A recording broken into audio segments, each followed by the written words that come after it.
Breaking news చూస్తున్నాం. TTD EO J Shyamalarao పేరుతో Facebook లో ఫేక్ అకౌంట్ క్రియేట్ చేసినట్లు టీటీడీ గుర్తించింది. గుర్తు తెలియని వ్యక్తులు నకిలీ ఖాతాను సృష్టించి డబ్బులు కావాలని భక్తులకు మెసేజ్లు పంపుతున్నారని తెలిపింది. ఇది పూర్తిగా మోసగాళ్ల చర్య అని భక్తులు అప్రమత్తంగా ఉండాలని టీటీడీ సూచిస్తూ ప్రకటన విడుదల చేసింది. భక్తులు ఇలాంటి ఫేక్ అకౌంట్లకు దూరంగా ఉండాలని, ఎవరికైనా అనుమానాస్పద మెసేజ్లు వస్తే వెంటనే టీటీడీ విజిలెన్స్ విభాగానికి తెలియజేయాలని కోరింది.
బ్రేకింగ్ న్యూస్ చూస్తున్నాం. టీటీడీ ఈవో జె శ్యామలరావు పేరుతో ఫేస్బుక్ లో ఫేక్ అకౌంట్ క్రియేట్ చేసినట్లు టీటీడీ గుర్తించింది. గుర్తు తెలియని వ్యక్తులు నకిలీ ఖాతాను సృష్టించి డబ్బులు కావాలని భక్తులకు మెసేజ్లు పంపుతున్నారని తెలిపింది.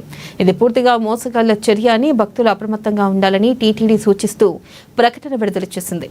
ఇక భక్తులు ఇలాంటి ఫేక్ అకౌంట్లకు దూరంగా ఉండాలని, ఎవరికైనా అనుమానాస్పద మెసేజ్లు వస్తే వెంటనే టీటీడీ విజిలెన్స్ విభాగానికి తెలియజేయాలని కోరింది.